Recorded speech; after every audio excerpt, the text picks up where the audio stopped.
Hi hello friends, ఇవాళైతే మేము గులాబ్ జామ్ చేసుకుంటున్నాం అనమాట. సండే స్పెషల్ అనమాట. ఇప్పుడైతే దాని మేకింగ్ ప్రాసెస్ అయితే చూద్దాం. కావాల్సిన పదార్థాలు అయితే చూద్దాం ఫ్రెండ్స్.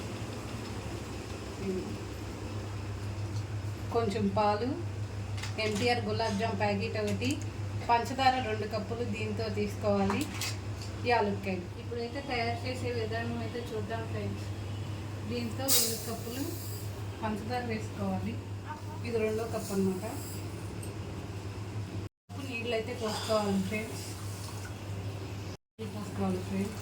ఇప్పుడైతే పాకంలోకి యాలక్కాయలు అయితే దంచుతున్నాను.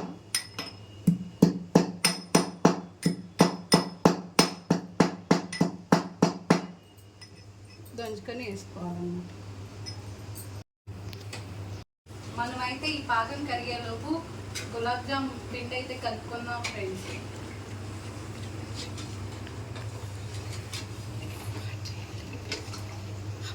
మనం ఇప్పుడైతే పిండి కట్ చేసుకొని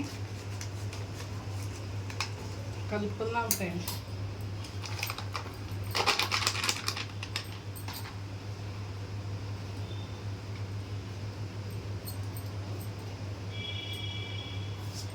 కొద్దిగా పాలు పోస్తూ కలుపుకోవాలన్నమాట. ఒకేసారి పొయ్యకూడదు.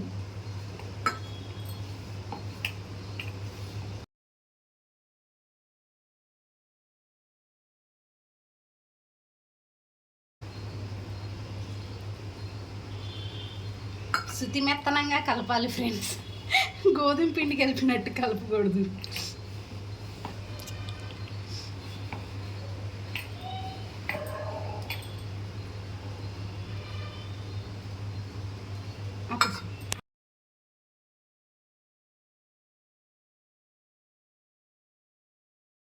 చూడండి టెక్స్చర్.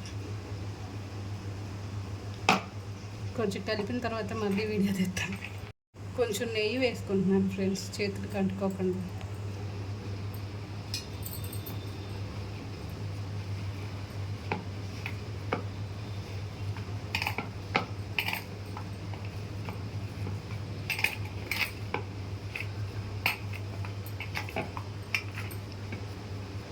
పిండి అయితే ఇట్లా ఉండాలన్నమాట.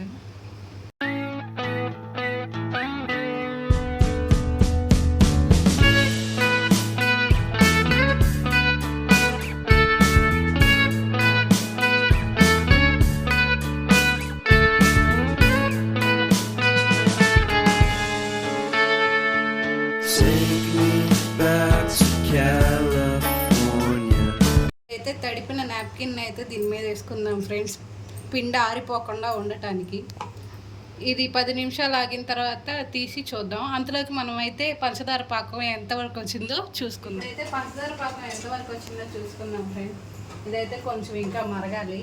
మరిగిన తర్వాత ఇది పంచదార ఇంకా ఉంది, అది కరిగిన తర్వాత తేగ పాకం వచ్చేదాకైతే పంచదార పాకాన్ని కలుపుకోవాలి ఫ్రెండ్స్. పంచదార పాకం అయితే రెడీ అవడానికి కొంచెం టైం పట్టేలా ఉంది ఫ్రెండ్స్. అందులోకి మనం గులాబ్ జాము బాల్స్ అయితే చేసుకుందాము. చేతికి కొంచెం నెయ్యి అయితే రాసుకున్నాను ఫ్రెండ్స్, ఉండలు సాఫ్ట్గా రావడానికి. ఉండలను అయితే సాఫ్ట్గా ఇట్లా అదిమినట్టు చేసుకోవాలి ఫ్రెండ్స్, అప్పుడైతే క్రాక్స్ రావన్నమాట. గులాబ్ జాములకి మనం ఆయిల్లో వేసినా కానీ పగిలిపోకుండా ఉంటాయి.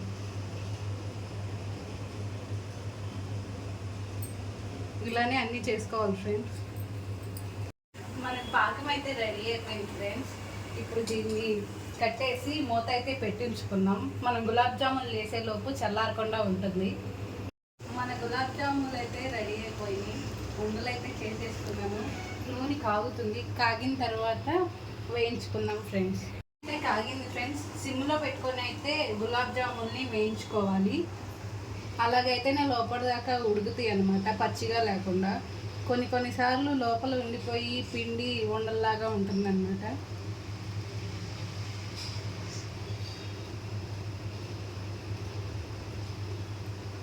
నిదానంగా వేసుకోవాలి.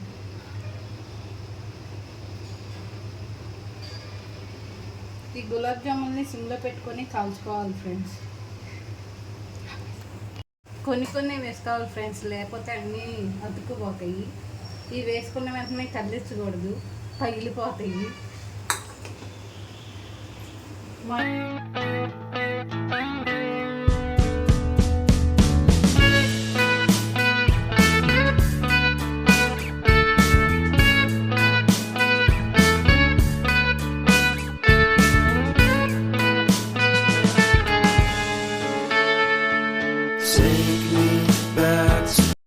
జామున్ అయితే ఇట్లా తిప్పుకోవాలి ఫ్రెండ్స్.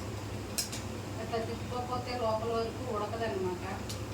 నిదానంగా సిమ్లో పెట్టుకొని కాల్చుకోవాలి. గోల్డెన్ బ్రౌన్ కలర్ రాగానే తీసి పాకంలో వేయించుకోవాలి. ఇలానే అన్ని గులాబ్ జాములు కూడా వేయించేసుకున్నాం ఫ్రెండ్స్.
చేసుకున్నాక మనం అయితే వీటితో పాటు కలుద్దాం ఫ్రెండ్స్. టేస్ట్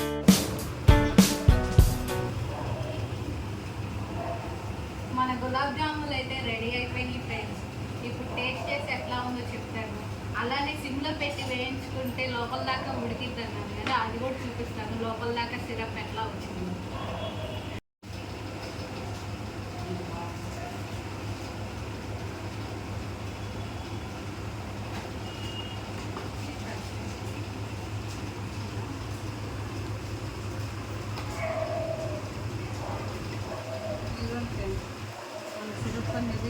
మన సిరప్ అనేది లోపల దాకా వెళ్ళి జ్యూసీగా రెడీ అయింది మన గులాబ్ జామ్. ఇప్పుడు టేస్ట్ చేసి ఎట్లా ఉందో చెప్తాను.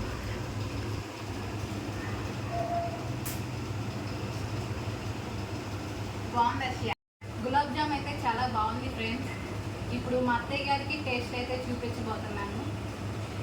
అత్తయ్య గారికి టేస్ట్ చేసి చూపిద్దాం ఫ్రెండ్స్. ఇదిగోండి మా కాలేజ్ చేసింది భలే టేస్ట్గా ఉన్నాయండి. ఒకటి తినగానే ఒకటి తినాలిస్తుంది. గులాబ్ జామ్ రెసిపీ కనుక మీకు నచ్చినట్టయితే నా ఛానల్ని సబ్స్క్రైబ్ చేయండి, లైక్ చేయండి, కామెంట్ చేయండి. ఇంకా ఈ వీడియో ఇంతటితో అయిపోయింది ఫ్రెండ్స్. Good night.